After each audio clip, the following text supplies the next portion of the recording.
Hello, everybody, and welcome to the Charleston Power BI User Group meeting. It is May the 18th, and even though we're all at home, I'm so excited. This is going to be such a great meeting because I've seen this presenter present this topic before, and it made me super excited. And a lot of our meetings, this is a virtual meeting, although we do meet regularly. We try to meet quarterly. The Charleston meeting, we have two other chapter leaders, and one of them is with me today. Hi, Retta. Retta, I think you're muted. Hello. There you Hello, are. everybody. Yes. Hi, everybody. So Retta manages the on-site, the in-person meetings. He and Red Cipher, who is hopefully he's on the call with us, but he's on the chat. But why don't you tell us about the local user group meetings, Retta? Yes. So, as everybody knows, we this is the Charleston Power BI chapter, and obviously we're hopeful that more people will continue to join. I know right now we're anywhere from 10 to 15 folks that come to our meetings, and most of the recent meetings have, well, I wouldn't say recent, but when we were having our face-to-face meetings, we were doing them in Daniels Island. So it's close to everybody for the folks that are in Mount Pleasant, Charleston, North Charleston, Daniels Island. We had a good group of folks come in from different areas, and we want to continue to encourage folks to join the group and tell some of the other folks that they know who are interested in Power BI to join the group. I know many of our meetings that Belinda is helping, with the remote meetings, folks can join obviously using YouTube and other means, but we would love to hopefully continue to grow the group. And then in the near future, once, some of the challenge that we're having with the current pandemic go away, we can start resuming potentially safely meet in person. Yes, and if you're not a member of a Power BI user group, you should definitely join. There are a lot of webinars. It's free to join, so you might as well join. I think there's even a resource area in there. So if you're looking for a job or you have a job to post, that would be a good place to go. Is a lot of training involved around the Power BI user group, and some of them are free webinars, and some of them are paid for sessions. So there is a whole series coming up, the Power Up series, on several of the user group products. So the user groups cover the Dynamics family of the Microsoft product and the Power Platform family of the Microsoft product. So the first one is this week. It's on GP. And then for us, there is a Power BI one next week, which I'm super excited to be part of. I'll show you the agenda on that in just a moment. And then there is a Power Platform with Dynamics 365 Finance and Operations. Then there's one for Dynamics 365 CE CRM with the Power Platform. And then in the end of June, there is a Dynamics Business Central NAV one for the Power Platform, which I'm also a part of. So again, these are paid for sessions, and what makes them a little different is they are 2.5 hour sessions, and you have take home homework. So it's pretty cool, and this is if I do say so myself, quite an amazing lineup. So a lot of MVPs. I'm involved on the second day, it's really kind of funny. They have all the guys on day one and all the ladies on day two. So I'm excited to present with two of my friends, Megan Longoria and Melissa Coates, whom our guest speaker knows well as well. I also know Reed, who's presenting on the other day, but it should be quite fun. And I'll even be talking on Power BI and AI, so I'm excited about that. Also, with the user group, we have a large annual conference here in North America. There's also one in Australia and Europe. Hopefully, COVID-19 will let this happen, but it's going to be in Nashville this year if it happens. And it's going to be at the Gaylord, which is not only a gigantic hotel and conference center, but quite beautiful. And Nashville's a lot of fun, so I would encourage people to come in and attend that. Next month, our meeting is going to be on June 9th at 10 a.m. Eastern Time, and I am so excited we have 4 members of our 4 Microsoft project managers that are going to be talking about new stuff on Power BI embedded, deployment pipelines, template apps, and Power BI visuals. And I'm thinking one of them might be a little bit on storytelling a little bit. I'm thinking so. But they even are going to hang around an additional 15 minutes for a Q&A. So that's going to be an hour and a half meeting. So that should be so good. These guys are pretty cool. And here they are. These are the people that'll be coming. Again, it's going to be on YouTube Live, so we'll be super excited. Retta will be back for that one, so we can help pepper them with questions, as well as hopefully Rhett, our other chapter leader. Okay, very good. We do have this questionnaire we encourage people to fill out. It's just on what kind of topics you'd want to see, because I have no problem picking up the phone and calling all kinds of people to come and speak for us. So we started out our first virtual meeting with Reza Rad, and it hasn't been a letdown since. So I'm super excited. And today's speaker is definitely no exception to the rule, so I'm excited. He's a friend of mine. He's from fairly nearby to us. He's from down in Jacksonville, Florida, and it is Devin Knight. So, and he's going to be talking to us about storytelling, and I've seen this him present on this topic before, and he always leaves me thinking about things. So I walk out the door kind of thinking, I should just put this in my slide, but one of my favorite snippets from The Big Bang Theory is when Sheldon's talking to his girlfriend, who is a medical doctor, and he says, "What did you do?" And she goes through all these things. She goes, "Well, what did you do?" And he goes, "Well, I had a good day. I thought about stuff." And she goes, "That's all?" And he goes, "Well, I wrote some of it down." But that's what Devin does for me. He makes me think about stuff. So welcome, my friend Devin Knight. Thank you, Belinda. Yeah, there he is. Yay! I'm so thank excited you for having me. My pleasure. So before you dig in, and floor is going to be all yours, I encourage everyone to remember that we have on YouTube Live, there's a chat, so feel free to pop and ask questions, anything. Devin said we could ask him even in the middle of the presentation, so feel free to do that. Retta and I will also be peppering him with questions, but we'll make sure that he knows your questions out there. And let's go, Devin. I'm excited. All right, sounds good. Let me know when you can see my screen, Belinda, and we'll get kicked off. I see it.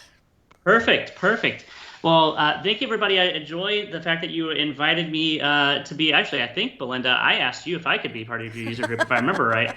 By the way, I love Charleston. I've only been once. Amazing city. I wish I could come back several more times. I think I ate more than I probably should have while I was there. But this is actually a topic that's kind of near and dear to my heart. I hope you enjoy it as well. It's very focused on kind of taking and understanding some of the data storytelling capabilities in Power BI, and really before we jump into specific features in Power BI, how do we take some of the data storytelling concepts and understand how they're really important from a data visualization perspective. So let's jump right in. Real quickly, a little bit about myself. I am the president of training at Pragmatic Works. So we are a consulting and training company, and I focus on the training part of our business. We have 60 different courses that we offer, 17 of which are Power BI focused, but we have other ones that are on Power Platform, Power Automate, Azure, SQL Server, really anything that's in the Microsoft data ecosystem. We have a class that covers it. So I'm also a Microsoft Data Platform MVP. That just means that Microsoft has kind of recognized me for evangelizing their products over time. And I've also authored several books. So I do quite a bit of writing over time. I've written quite a bit all around, again, Microsoft data ecosystem. So in the past, I'd write more traditionally on SQL Server and some of the BI top features of SQL Server like SSIS. But as of late, my latest books are very Power Platform focused. So I have a book that is on Power BI, of course. And right now I'm working on a book that encompasses the entire Power Platform and how each of the different features of the Power Platform work together. I have to stop you there. You wrote a book about miniature donkeys? That was just to see if you're paying attention. That's not real. And you're honestly the first person to ever say anything about that. I've had this slide forever. No one even notices it for some reason. I need to do that, though. I've been using that slide for a while. I need to finally do that. I also actually formally helped run the Jacksonville user group. There's a couple user groups in Jacksonville. I used to run the Jacksonville SQL Server user group. I've since handed that off to somebody else. And now I help run the Jacksonville Power BI group in town as well. I also blog at a website called devinknightsequel.com, just if you want to check out any of the topics that I do there. I do a lot of Power BI videos there, so it's a great place to get some free education as well. And then you can see my Twitter and email if you'd like to follow up later. All right, so the big thing here, of course, is to know why is this session, why are you bothering spending an hour with me here? Why is it important to understand some of the storytelling features? And why, in general, is storytelling important? And ultimately, it's just really to clarify the message that you have, because there's a lot of noise that goes into information in general. So whether it be information that you get from the news or information that you get from your reports and data that you have, there's a lot of garbage out there. And storytelling is really designed to help clarify and focus your message. So in regards to data is oftentimes thought of as inert or without meaning unless you have the audience actually knows the story that goes along with the figures that you're trying to display to your users. So the idea here of data storytelling is really translating your data from this potential value. The data in a lot of companies has a lot of potential value, but really translating it into something that has a lot of positive business outcomes. On the side, it's also a great way to set yourself apart. So if you're looking for a job, you're trying to find a job, or you're trying to enhance the existing job that you have, learning how to do data storytelling within side of Power BI is a great way to not only help get yourself a job or help you advance your career as well. Because I'm sure Belinda can relate to this as well. There are a lot of people that can build a report, but there's not a lot of people that can build a report that tells a story in a way that actually focuses your attention in the right direction. You'll see a lot of reports that are kind of static views of data, and it's not a great way to really be able to engage with what you're trying to show. So it's a great way to set yourself apart. The other thing here that's really important, and I'm going to give you a couple reasons here why storytelling is so important. Stories have always been one of the most effective ways to share information. I mean, you can go back to biblical time for that matter, and you could see people would tell stories as a way to be able to remember things and a way to help stick things in your mind. You can probably think back even to funny stories that you have between your friends. You remember those elements of stories way better than you would remember anything else that you just happen to see a couple sentences on. If it's told as a story, if it's told as a really engaging a story, then you're much more likely to remember it than anything else. So memorization here is a big piece of why storytelling is so helpful. It releases, there's actually some things in your body that releases dopamine to be able to help you get more emotionally charged about things that are within stories. So there's a lot of things that go into it.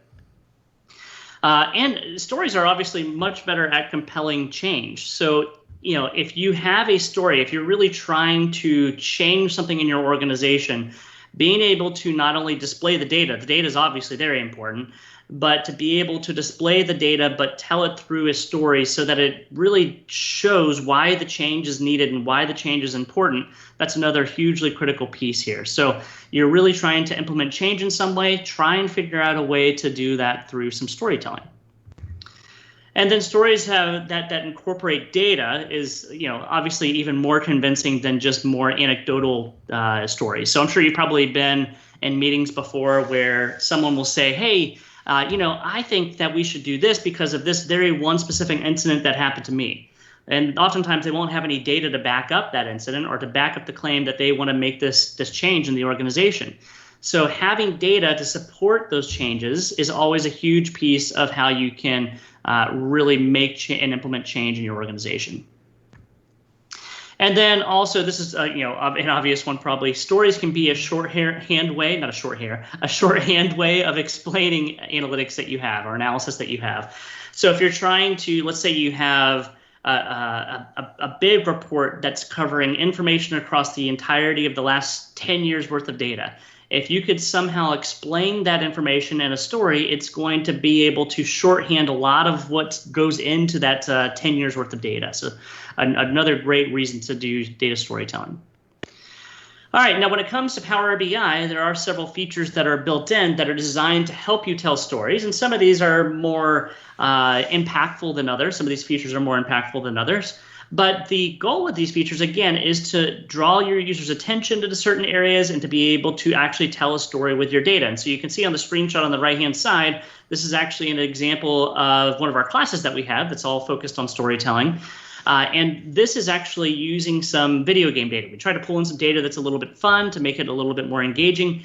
And this is all focused on how you can actually take an example like video game data and tell a story with it. So it really captures your attention and brings you in. It kind of sucks you in to be able to understand what you're trying to learn and what information you're trying to get across. So I'm going to actually do a little bit of role playing with you guys a little bit later with this example that I have on the screen after I show you some of the basics. And we're going to use this data set or this completed example to do a little bit of a role playing storytelling with Power BI. So you'll see that at the end of our session here. But the features that we're going to look at, we're going to talk about some of these, we're going to show some of these, but you have quite a few features that are particularly helpful to storytelling. Things like drill through, pretty simple feature, but it allows you to drill through to more detailed types of data. Bookmarks in the selection pane, those oftentimes will go together, not always necessarily, but they oftentimes will go together. And they're great for being able to make reports that are much more engaging, that give you more real estate in some cases. You'll actually see an example on the report that I have on the side here where I'm going to use the bookmarks and selection pane features to be able to give you more real estate at certain points in time. But that, and as well as Spotlight, is another great feature that will draw your attention into certain areas of your report. So a lot of great things. And I'm actually excited to listen in on the meeting next month to see what new features are likely coming in regards to some of these things as well. All right, so real quickly, drill through is probably a feature that you're familiar with. The idea of drill through gives you the ability to drill through into a more detailed view of your data. So if I'm looking at, for instance, a report that shows me a chart with all of my sales for this year, or let's say this year for all my states, and I want to drill in and look at one particular state, I, with a drill through, could right-click on that state in the bar chart I have. Let's say it's a bar chart. And that would allow me to kind of drill into and view more detailed data. And you can have a whole other report created where you can do that. You can even have reports that are, you'll see this option here called cross report. This allows you to look at a report that's even on another part of your workspace. So you can cross report reference for drill through. So that's one interesting feature. But it allows you to be kind of dig deeper into the different types of detailed views of data that you might want. Bookmarks are another feature that are really interesting. What bookmarks allow you to do is basically save the state. I almost don't like the terminology I use in the slide here where I say take a snapshot view of the report. I don't like that term as much. Snapshots are that phrase is used in a lot of other technologies, and it's kind of like that, but it's basically like taking a point in time view of what my report looks like and saving it so I can come back to it at a later point. You have bookmarks both in the Power BI desktop. You also have personal bookmarks that have been available in the Power BI service for quite a few months now as well. So you can have a personalized view of your data. And this allows you to be able to, again, save the state or save the way your report looks like, and you can save the state on slicers, on filters, on spotlights, on sorting, on all sorts of things so that it makes it where you can come back and see what the report looked like at any point in time. Then the selection pane. Selection pane oftentimes is used in combination with the bookmarks pane. This is a very simple feature. All it does is it hides or shows things on your report. Very simple. It also has some accessibility features where you'll see the tab order, where if you have someone that maybe is visually impaired, they can actually kind of tab through things a little easier. That's another element that's built into the selection pane. But the selection pane is, at its most basic point, is just used for hiding or showing things on your report. And it's great when used in combination with the bookmarks pane that we talked about just a moment ago. And then finally, I think actually I have one more after this, Spotlight. Spotlight is a pretty underutilized feature right now, but it again works really well with things like bookmarks. Spotlight, the idea behind it is to put an emphasis on one of your visuals over everything else in your report. So if you look at the screenshot I have here, you can see that the majority of the report is kind of grayed out. You can see my buttons on the bottom are grayed out. My chart here is grayed out. But I have a spotlight on this map in the top right, which basically just says put some emphasis on this one visual over all the other ones that we have. And it will save that within a bookmark. So anytime someone activates that bookmark, whether it be through a button or something else, it will revert back to just focusing on that one visual. So really interesting feature, but a very simple one to engage with. Last feature here that we're going to highlight, and then we're going to get to the demos the rest of the time here, is the report page tooltips. This is one of my favorite features. Report page tooltips gives you the ability to replace the standard tooltips that are built into Power BI. And the tooltip, if you're not too familiar with that, is just the ability to hover over any one of the data points that you have in your chart. So this is a screenshot here, but if this was a real chart, I could hover above one of the data points in my chart and it would pop up a little tooltip for me. So I could view some additional information, or maybe even the information that's shown on the chart, but in text form, in a little pop-up. But you have the ability with report page tooltips to overwrite that pop-up that comes by default and change it to whatever you want. So there's a really neat capability with the report page tooltips to really enhance that tooltip feature that's provided by default. All right, so I think we are ready to jump in. And I don't want to assume that everyone on the call has been working with Power BI. I usually try and assume that many folks are maybe starting from a beginner standpoint in some cases. So I will do a few things here early on that maybe set the stage a little bit for folks that are newer and gives you a little bit of background on how to use Power BI if in case you are a little newer. I would say some of the storytelling features we're going to look at are intermediate to slightly more advanced features. They're not going to be features that you're using in the first 2 weeks of working with Power BI, that's for sure. So what I'd like to do is I want to show how you can do something from the ground up. In fact, I'm going to be, and I see we got a question there from Rhett. He actually is totally right. So Rhett actually put in the chat here, he just wanted to share there's a new drill through feature that allows page navigation, was recently released, and it's a really cool new feature. There's been a couple new things that they've released that are related to bookmarks, so definitely take a look at that. By the way, in case you're trying to keep up like everyone else is with all the new changes that Power BI team has, I recommend you take a look at the Power BI blog. That's a great way to be able to kind of try and keep up with what's going on and what's being released.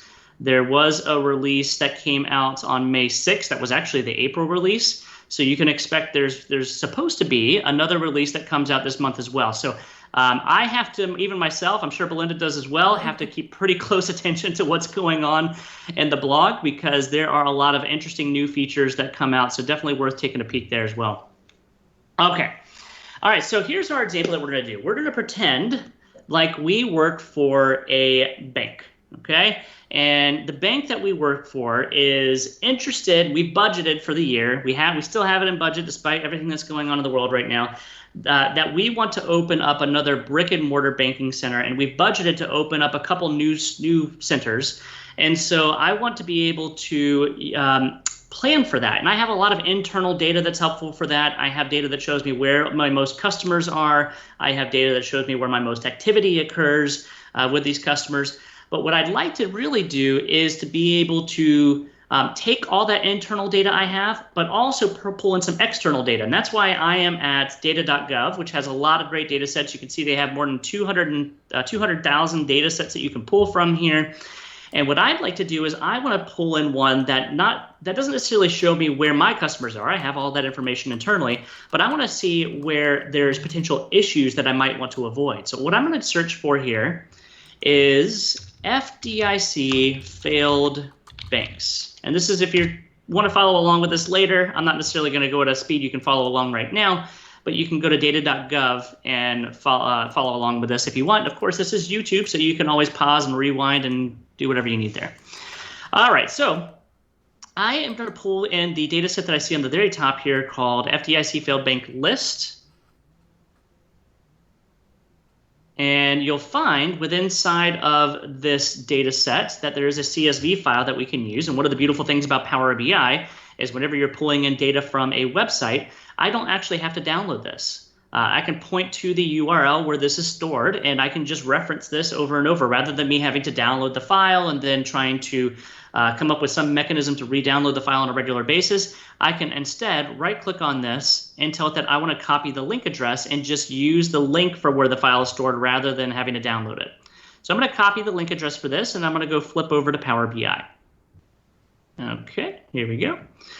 Now, with inside of Power BI, again, I know we're going to have some folks that are newer here watching, so I'm going to highlight a few things here that will be for the newer folks, and then we'll jump into the data storytelling features. The main thing that you're going to do whenever you get started with Power BI is you want to focus in this Get Data area. This is where anytime you're starting a new project, that's going to be your first focal point. That's where you're going to start to establish your data connections, and then eventually that'll transition you into this transform data section here as well.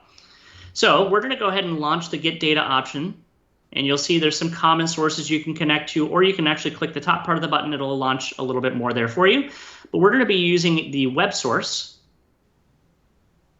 and we're going to simply paste in the URL that I copied just a few moments ago. So you can see that URL pasted in here that we copied from data.gov, and we'll go ahead and hit OK to bring that in. I love, you use this example of the failed banks a lot, and I love that. It's funny because I always go for New York City's car accidents. That's a good one too. That's a really good one. Yeah. Hey, I'm actually glad you interrupted. So let's see if we can get some engagement here. I know you know the answer to this, Belinda, so you don't have to answer. But I'm curious if anyone says in the chat what their best guess is. Which state do you guys that are listening right now, and I know there'll be a little bit of delay on this, so I'm going to keep moving while you answer. Which state do you guys think has the most failed banks? Let's make this a little fun here. Just put in the YouTube chat here. Let's see what you guys think while I keep moving. I'm not going to wait for you to answer because I know there's a delay here. But I'm going to go ahead and take the solution that we have. And I have two options, really three options. I think you guys know what cancel means. But I could either hit load, that'll load this into my data model, or I can hit transform data, and that will allow me to actually do some data manipulation. So I'm going to go ahead and hit transform data. And once it loads our Power Query editor, I could make some little modifications to this if I wanted to. I'm going to do a little bit of cleansing here. I am going to do this piece a little bit faster because I do want to get you into seeing some of the storytelling features here. So first of all, I'm going to go ahead and rename my query. You can rename that right here just by double clicking on that. Okay, enough. And then I'm going to do some minor fixing up of my data here. So there's a few things that I'd like to modify. For instance, I don't need all these columns. So if there's only certain columns I need, I can select the columns I like or want. And then if I want to get rid of the others, I can right click and remove others. Now, inside the query editor and really throughout Power BI, there's usually about 3 or 4 different ways to do the exact same thing. I happen to be using this method. This is not the only method for removing columns. You can see right above that, you can hit remove columns. There's remove others. There's choose columns, remove columns. There's a lot of different ways and mechanisms for doing this. But I'm going to do the remove other columns. I happen to prefer that method just because if you do remove other columns, it gives you the ability to go edit that step later. If I had done remove columns, that ability is not there. I usually guide people to the choose column icon at the top for the very same reason. So if you click I on like that method too. Yeah. Let me actually show that just in case. So if I were to actually click on that little edit icon or that gear icon on the right-hand side, here's what Belinda's saying. It allows you to now come back and you can easily edit which columns you have removed. Whereas if I had accidentally instead just did remove, you'll notice you can't actually edit that step. There's no little gear icon here. So that gives you a little bit of added benefit by doing remove others or choose columns like Belinda said. All right. Oh, we got some guesses coming in. Rhett says California. Kelly says Florida. I am personally offended by that, Kelly. So I'm not going to let you win that one. All right. Some good guesses, though. All right. So we've got a data set here that's looking okay. I'm going to make a few minor changes to it as well.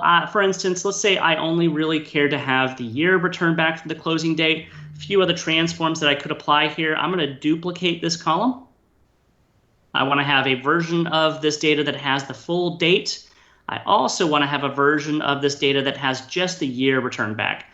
So based on the data type, you can see this is a date. You can see the little calendar icon at the top right indicating that it's a date. Based on the data type, I have the ability to transform it to a year. And that allows me now to have kind of parsed out the version of the date. And I can now rename this to something like year. There we go. All right, so I have two versions of it, one that's more granular and more that's kind of rolled up to the year level. The other thing I like to show here, just a nice little thing that you can do, is I oftentimes will combine or have a separate column that combines the city and state together. You'll find that that can be helpful in some areas when you're working with things like maps to be as specific as possible on what location that you have. And that really gives you a little bit extra. Well, now everybody's piling on here, Belinda. Everyone's saying it's Florida now. Oh, geez. But I like to have that more specific version of my city that not only combines city and state, because I live in a city like Jacksonville, and there is a Jacksonville in just about every city in the Southeast. I'm sure there's probably, I know there's a Jacksonville, North Carolina. I'm not sure if there's a Jacksonville, South Carolina, but there probably is. It seems like there's a Jacksonville in just every state in the Southeast. So to be able to accommodate that, I'm going to add one extra column in here, and I'm going to show you one special feature to do this, and then we're going to move on to the storytelling visualization pieces here. This feature I happen to like is underneath the Add Column section, and it's called Column from Examples. And the way this works, I'm not going to necessarily get into the details of each of these, but the from all columns will basically evaluate across all of the columns I have in my data set, whereas from selected columns is only going to create an example based on which ones I have selected, and I only have state selected right now. There is some use cases for those, just don't have time to get into the details of that right now. But I'm going to go ahead and select from all columns for this example. And when I do that, it's going to create this new column for me called column 1. And from this, I can parse together a new column that combines my city and state together here. So I'm going to unzoom for a moment so I can see everything on my screen here. Actually, let's do this. I'll make it smaller and then zoom back in. All right, so I'm going to bring in the city, comma, state. So if I go into column 1 here, I can type in Barboursville, West Virginia, with a comma separator there.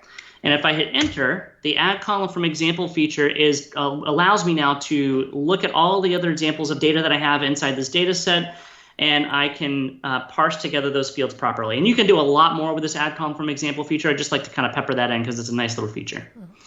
All right, we'll go ahead and rename this one City State. It's far easier than writing it in M code. Oh my goodness, yeah. In fact, I should have shown, I still can. Here's the M code that it wrote for me behind the scenes. As I just gave it that column from example, it did this text.combine, which is not a terrible one, but still, maybe I'm somebody that's new to Power BI and I don't necessarily know anything about M. I would not have to want to write this code here to basically combine two fields together. So absolutely, it's a big help. And it's a good way to learn M later if you're really interested in digging into M. You mentioned Reza earlier. Reza has a ton of really cool M content, and you can go dig into what's happening behind the scenes here if you click on this little advanced editor. So that'll take you to actually see some of the code behind the scenes of the UI here. What did he present on, by the way, Belinda? I'm just curious. Data modeling. He talked that's about, a good one too. Yes, star schema, data modeling. Very good. That's a very underestimated skill to have in Power BI for sure. All right, cool. So I've got my data where I like it. I'm going to go ahead and hit close and apply in the top left of the query editor here to move on. And let's go answer that question of which state has the most field banks. Shame on you, first of all, for all saying Florida and piling on. So Sean Dord, who responded, he is a BizApp Microsoft MVP. So, okay. Yeah. Sean, I got my eye on you. You're on my list now. All right, so let's test this out. Let's see which state has the most field banks. I'm going to bring in, oh, by the way, nice new icons here, right? Ooh. Yeah, very cool. So let's see if we can answer that question. I'm going to bring in a basic bar chart here. The icons got me excited. Yeah, I like that. I like it. Then we're going to bring in the state, and I want to see just a count of which state had the most failed banks. So I'm going to make this simple. I'm going to bring in the bank name into the value section here to do a count, and it should pretty quickly return back. It looks like Georgia, thank you, not Florida. We're number 2. I can't brag too much. But Georgia is the number 1 state as far as the total number of failed banks. So this is interesting. I want to be able to dig a little bit more into this. And we know that we have things like tooltips that are provided to us. So this is a tooltip that's built into Power BI that we can look at our data and try and analyze it and get more details of what the numbers are that are displayed here. And one of the things I want to show you here is that I want to be able to expand on this and modify this and change things like the tooltips. I really like the tooltip idea here, but I want to be able to change this so that I can have a different view within the tooltip spectrum here. And before you show people how cool what you're about to do is, you should know, Devin, that when I first saw the what you're going to show, I thought, oh, that's cool. I'll have to think on that more. And then when I saw you present the storytelling, you just like revolutionized it for me. So you had a huge effect on me on this. Oh, thank you. I appreciate that. And then now Kelly's rubbing it in even more here, by the way. Kelly's saying, she's making sure she's pointing out that the Carolinas aren't even in the top 5 here, top 10 even. Oh, now I'm having all these Charleston people. I'm gonna have to add to my special list of. All right, so let's take a look at how we can do this. So Belinda's she was kind of revolutionizing the idea of what you can do here with report page tooltips. I think the tooltips itself are a cool idea. I'd love to be able to change and really do whatever I want with this little pop-up that we see here. And what we're going to do is we're going to show you through something called report page tooltips. We have the ability to really modify what kind of capabilities we have within that pop-up area. So I'm going to add another page on the bottom. Got a new page down here. And I'm going to name these, by the way. I should have, maybe be a little proper here. Let's call this my report summary. And let's call this one we'll just call this, you know what? I have a colleague that calls these cool tips. I'm going to go back to that. I like that name. We're going to call this a cool tip. That's pretty cool. If I can see it. I like that name. Cool tip over tooltip. Actually, I think she presented with me whenever you sat in She that was session. the one who dressed up as Princess Leia because it was May the 4th. Yep. All right. So here's what we're going to do. If we want to use a page as a tooltip, we would then modify the settings of this report. So I'm going to go over to the format section of this blank report page. And we're going to change the page information here. So we're going to change where it says page information. We're going to expand that. And we're going to turn this on as a tooltip. So we're going to hit on here. Then once we have that turned on, that's a mandatory thing you have to turn that on to be able to actually utilize it. But there are some other things here that are optional that you can do as well. For instance, page size is probably something you would also want to change, because if you don't change the page size, you're instead going to have something that's 16 by 9 popping up on something else that's also 16 by 9. And so that's why it often will make sense to actually change the page size here to either a custom size where you can determine the size you want on your own, or you can use the predefined tooltip size that the Power BI team has provided to you. And I happen to like that size, so I'm going to go with that. Now, the size that you can see on my screen here is a little inflated. It's not really this large. What it actually looks like is if I were to go to the page view here and show you the actual size, this is going to be the size of our tooltip here. So it's not that large, but you can keep it like this if you want while you're kind of working on it, and so you can see it a little better. The other thing that I recommend that you change, again, the next thing is not really mandatory, it's just a recommendation, is you probably want to change the page background. The reason for that is, again, you're going to have something that has a white background popping up on something else that has a white background, and so it can be a little difficult to see unless you change it in some way here. All right. I'm just loving the comments here. We get some good interaction. All right, so I'm going to go ahead and go underneath the page background. Now another MVP from Canada is on there, and she added, Canadians are confused at the whole concept of failed banks. This is getting political, guys. Yeah. Yeah, right? All right. I'm gonna not touch that one. She's a biz app. So she's a biz app, so she's one of them, not one of us, Devin. Okay, that explains it. I understand now, Jen. All right, so I'm going to change the background color here to maybe just a regular gray. I'm not going to make it too fancy. One thing you'll note, though, is whenever you change the color of the background, for some reason, the default setting here is to be 100% transparent. So we're going to need to modify that down so we can actually see that color change. Now you can. And then we can start to plot out different visuals that we want on our screen. So let's say, for example, we want to place a map on here. I can bring a nice map visual on my design surface, like so. And I can bring into my map some of the columns that we created earlier. So if I wanted to bring in something like the city-state into the location, I can do that.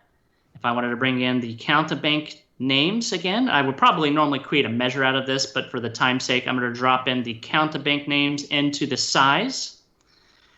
And you'll notice initially, it doesn't actually display anything on my report and on my visual. And the reason for that is because I've created this column called city state, which combines the city and the state together as one single field. But Power BI is a little bit confused by that. And so we need to actually change something. This would be a data modeling change that we need to make. To fix this issue, we would select the city state column, the text, not the checkbox. And then we would go up to the column tool section here, and we can change this property called data category. And by changing this data category property, you'll see there's a lot of values that have to do with geography, but there's also ones that have to do if you have a URL, for example, that you want to be able to make clickable, or maybe have an image URL that displays the image. You may come underneath the data category section here. Or even if you happen to work in retail and you have things like UPC codes, you can make it so that those UPC codes can be scanned from your mobile device, like take a picture of it, and then it filter your report to just show that one product you happen to scan. In our case here, we're actually going to be referencing this as a place, not a city. And the reason we're doing place is because it's not just a city, it's a city and a state. So we really have to combine the two together here. So I'm going to select place.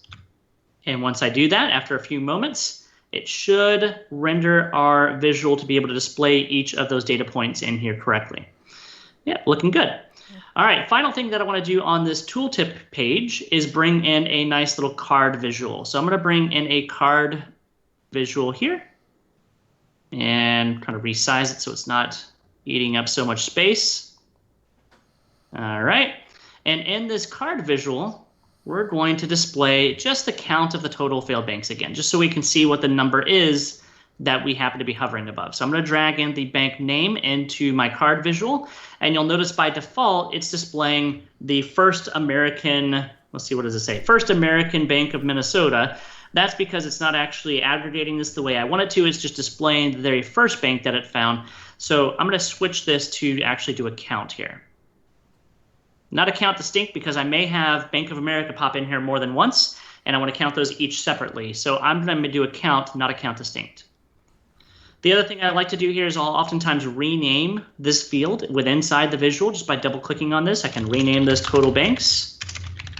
And this only renames it for this one visual. It does not rename it for the entire data set. So if we go back and look here, you'll see it's renamed our label to total banks rather than count of bank name. All right, so this is looking pretty good. Let's test this out. I'm going to flip back over. Oh, actually, I got one more thing to do. My apologies. You'll see there is an option here called Tooltip. And in this Tooltip area, which you'll find underneath the fields well here, in the tooltip area, we need to drag and drop in a field that can be the basis for how our tooltip will be filtered. Okay, so let me explain this a little bit better before I just do it.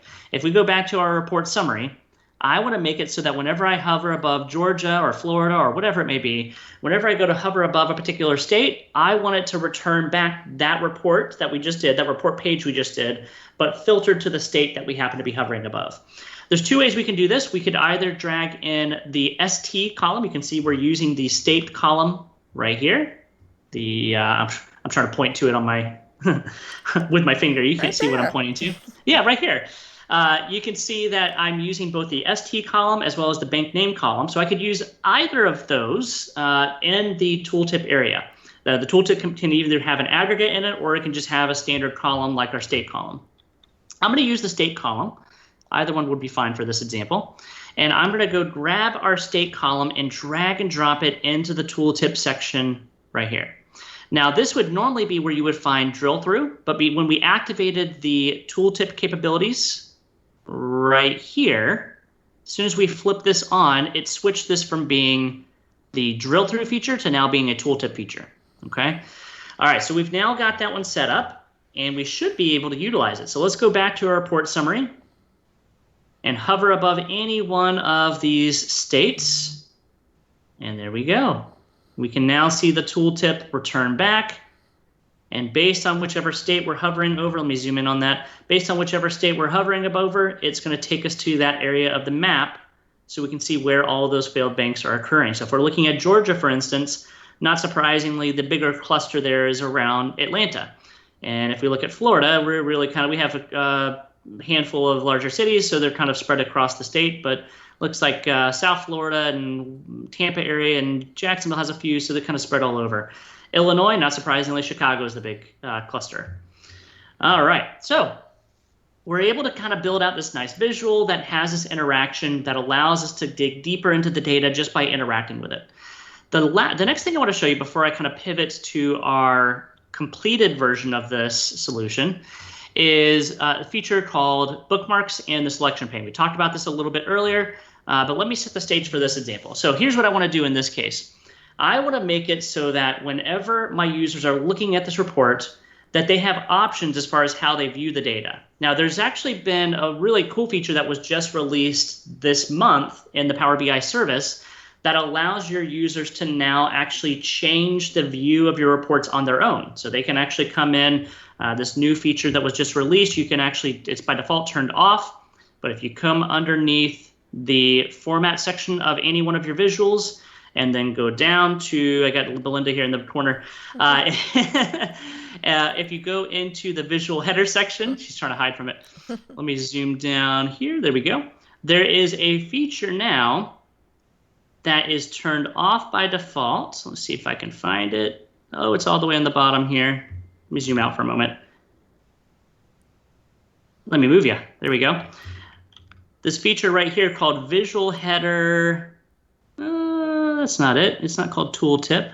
Oh, you know what? I actually need to turn it on for this. It's a feature that needs to be turned on.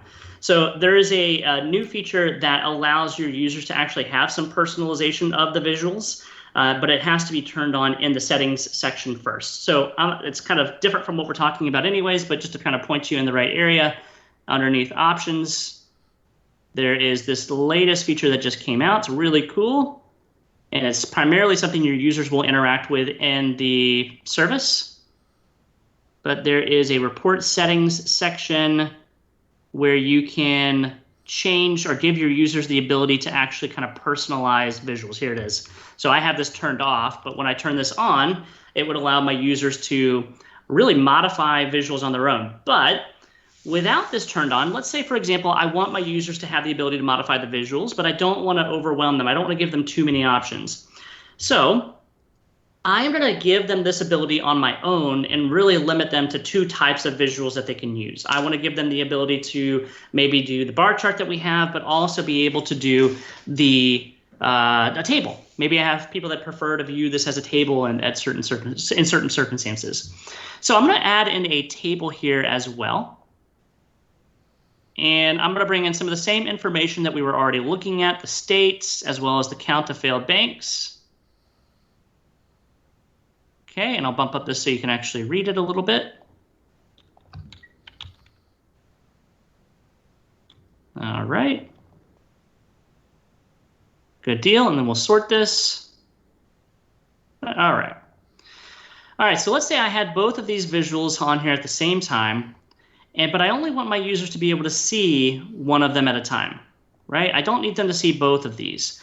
And so what I'd like to do is I want to set up the capability where they can pick, by clicking a button that I provide to them, some capability to switch between which visual is displayed to them.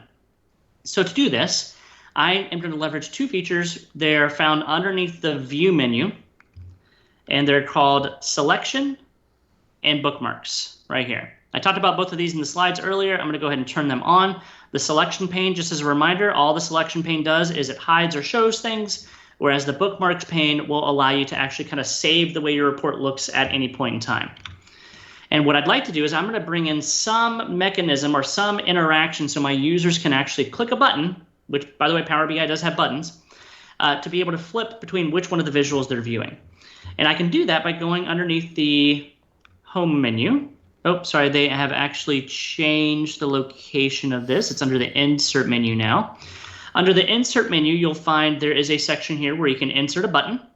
And there's several buttons that are kind of provided to you by default. Or one option is you can create your own buttons. So some people actually like to go to, there's a lot of different web design. If you're a web designer, there's a lot of different websites you can go to actually generate buttons for you. I happen to have created a couple buttons on my own, which I can find by going underneath the Image section. And I'm going to import a couple images that I have. Here we go. So I have let me actually see what these look like here before I commit to it. I got a couple of different versions that I've been playing around with. Yeah, let's do this one that looks like a chart. And then I'm going to import a second image that looks like a table. All right, so I have these two images that I brought in. And essentially what I want to make it the interaction be is so that my users can choose or click the button and it pivot back and forth between which view of the data they have. So you'll notice there's two icons. I have two different buttons. Whichever one has the blue, we're going to call that our active setting or our actively chosen visual. So whichever one appears in blue, and I'm trying to align these a little bit. There we go. Whichever one appears on top is what my users will have selected at that point in time. So to be able to design this and make it work, we're going to leverage the selection pane that we have on the right-hand side, and we're going to hide one of the images, and we're going to hide one of the visuals. So if we have the chart button visible, we're going to hide the table.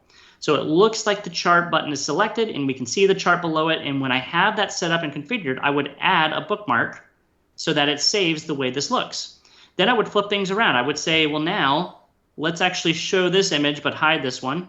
Let's show the table and hide the chart. And I can create a second bookmark. And you should name these, by the way. I can call this one my table view. And I'll call this one my chart view here. And I've now made it where my users can kind of toggle back and forth between these two different views of the data, which is nice.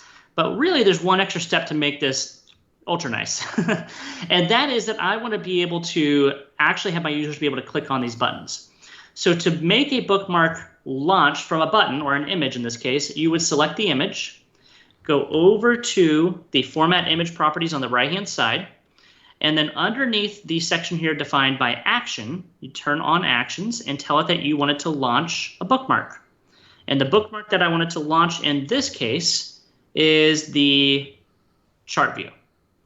And then if I select it, it will actually launch by selecting the button. And I need to do it a second time because I do have two buttons here. So let me go ahead and wire up the second one here to launch the other bookmark that we have. And with that done, check out the interaction that we get for our users. Our users can now actually click on this button, or it's actually an image that looks like a button, and it'll allow them to toggle back and forth between multiple views of the same data. So it gives them some options as far as how they can view this. This is pretty cool. Let me show you with the last. I'm telling you it's cool, whether you think it or not. Every time I see it, I'm like, yay! Let me show you how you can really expand on this, though. This is obviously building something from the ground up. Let me show you an example that is already baked out. This is the, you watch a cooking show and they show you everything that you're going to do, and then you pull out the final ingredients. So that's what I'm doing here. This is a kind of fully baked out example that shows a lot of these storytelling features that we've been talking about. In fact, this can be found. It is on the Data Story Gallery. If you've never explored that, I definitely recommend it. The Data Story Gallery for Power BI. Basically, I'm telling you where you can come steal this example from me. But if you search here, that's where I get my best ideas, from other people. Absolutely.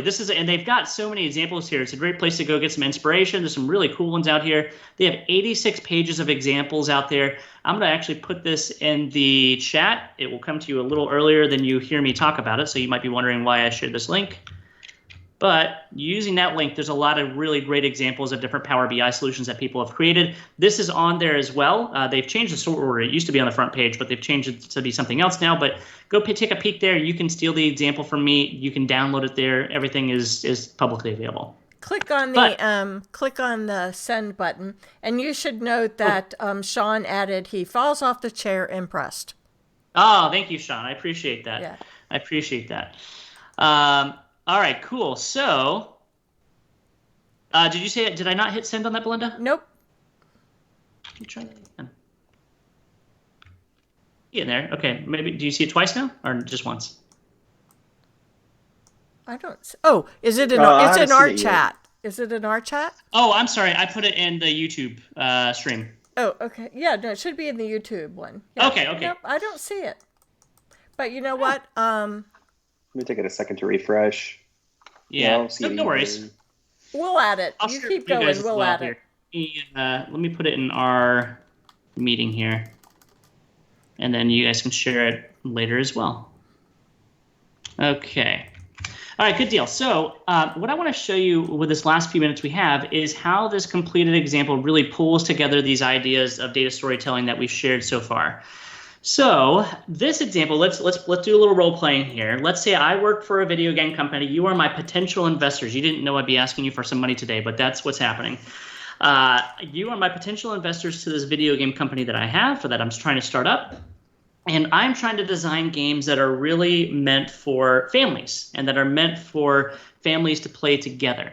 And so because of that, I want to be able to provide a great new organization that is designing games that are meant for everyone to play together.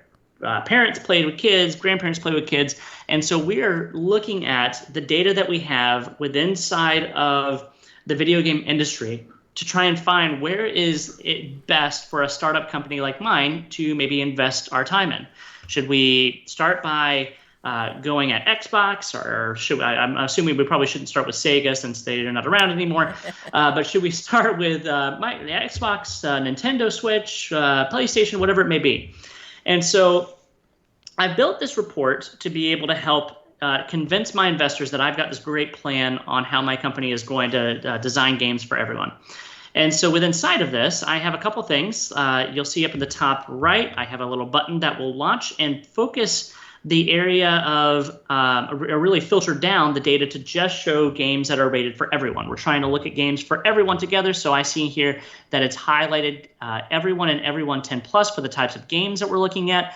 And you'll also notice that I've put a little shape here. This is just a shape that you have with inside Power BI that I made transparent to be able to highlight a section of my chart that I want to draw your attention into. Again, kind of implementing some of those storytelling capabilities to draw your attention into certain areas of the chart. This is using that selection pane where I hide or show this little oval based on you clicking on the button in the top right. It also did the filter for us, so it's filtered the data to be able to only show people that are rated for our games that are rated for everyone. And then it's also filtered our chart in the bottom for that as well. Now, as I look at this, there's a report page tooltip there as well, by the way. But as I look at this, I can see that the games that I'm analyzing, while the amount of games that have been developed over time certainly has fluctuated, it's come up, come down. There's been ups and downs even recently. I think the most recent data I have in here is actually 2018. That's why there's not much there for this year and last year. But I want to be able to determine why do we have these games that people aren't as satisfied with. So you'll see we have a lot of games that are being developed, but the total user score of these games is kind of steadily going down. So let's look at this a little bit more in depth. I'm going to go into the ratings report that I have on the left-hand side. I built in some navigation here to help my users navigate this report. And if they click on ratings, this will take them to the ratings report, which allows them to look at the ratings that we have. This is a chiclet slicer, a custom visual, by the way. That allows them to select which one of the ratings they want to focus in on. So if they just want to look at games rated for everyone or everyone 10 plus, they can select what they want to see here. And then based on their selection, we can see that it looks like Nintendo really has this spike in the mid to late early 2000s, where there was this spike in the games that are rated for everyone and everyone 10 plus, where the most revenue was coming in for Nintendo. And so I'd like to look at that a little bit more in depth. Let's look at the consoles that Nintendo makes and see what was most popular there and what gaming consoles were bringing in the most revenue. So I'm going to go look under consoles. And so here I'm looking at the total game revenue by console. And maybe not surprisingly, the Wii, which is not the current one, but the Wii was the most popular platform for Nintendo as far as game revenue. You saw Wiis in just about everyone's houses for a little bit. And you can drill into this, of course, a little bit more. So I want to see, for instance, what genre was most popular for Wii. I can select the Wii here and drill in and see it looks like action, sports, and racing games were the most popular types of genres for the Wii. So if we go look at genres here, this takes me to a genre report, report page. You can see anytime I'm clicking something on the left, it's actually shifting to another page now. But I can see here that I have a spotlight feature, which I talked about in the slides. And that spotlight basically puts emphasis on this one visual over everything else in the report. And if you click away from that spotlight, It'll show the entirety of the report, but of course you can always turn the spotlight back on by hitting spotlight here. So the purpose of it, again, is to just draw your attention. It's the idea behind the storytelling where you're trying to draw their attention into a certain area.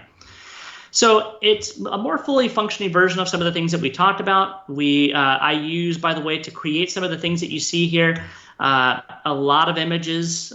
This is actually one of the things I like to do to create a background to a report is I'll actually maybe create it in something like PowerPoint first, and then take a screenshot of the PowerPoint background image that I create, and then use that as a background inside Power BI. So that's a great way to kind of get started, unless you have another graphic artist that does some of that for you.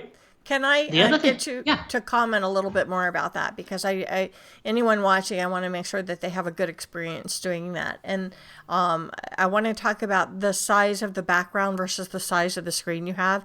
Because if you resize it, it doesn't always resize the image exactly right.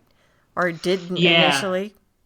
Yeah, that's a great point. So one of the things you'll likely have to do when you import some of these images is you may, and you're absolutely right, it could stretch it. There could be some things that occur with it. But if you look underneath the page background of the report settings here, you can change it to kind of fit the screen, or do you want it to fill the screen? The normal would be, if I selected normal, in fact, I think, this one's actually okay, but in some cases, you're absolutely right, Belinda, where it won't necessarily fit into the design surface that's provided to you here perfectly. I've seen definitely, actually, you can see a little bit of a shift there whenever I do that to my header area. My header area expands a little bit. So definitely something to look at as you create images elsewhere and you try and bring them in here. You could have issues when you're trying to stretch them, because Power BI has this kind of 16:9 interface that you have to work with, by default anyways. And you may need to either change the design surface size that you have, which would be found underneath page size right here, or you may need to adjust the image itself. So there's a couple of ways you can kind of fix that. Was that kind of what you're thinking, Belinda, or you have some other thoughts there? Exactly. Cool. The last thing I really want to highlight in this report, because I know we're out of time, is this is probably one of my favorite features that I have in this report, which is this report filter option that I have right here. And if you select this, one of the things that will happen, or not one of the thing that will happen, is that it will pop up additional filters for you. Because one of the things that is really difficult with organizing a report is when you're using things like slicers. Slicers can eat up a lot of real estate depending on how you're using them. And if I want to, save as much real estate as possible, then I might choose something like this, where I can actually have a pop-up in my report. And it's using some of the same features I showed you. It's using the selection pane to hide and show things, and the bookmark pane to determine what happens when I actually click on this. When I click on this, it's going to show this rectangle with an X image here, and then two slicers sitting on top of it. And then whenever I click the X, it's going to make it go away. So this just gives you the ability to add in some additional filters that your users can select without eating up a lot of real estate on your report, and still be able to show some additional ways that the data can be filtered. So if I select a few items here, click X, you'll notice that it's now modified my report based on that selection. So definitely something to look into. Again, I have on that data story gallery where you can download this example and kind of dissect how I did this. But it's all done with the bookmarks and the selection pane features that we talked about here earlier. So once you turn those two on, you'll see that I have a lot of things going on with the selection pane and the bookmark pane to be able to kind of hide or show filters based on what your users actually select. So when I click on show filters, it shows everything. When I go to click on the console report, it's going to go and actually hide some of the elements that we have here. So actually ratings report, excuse me. There we go.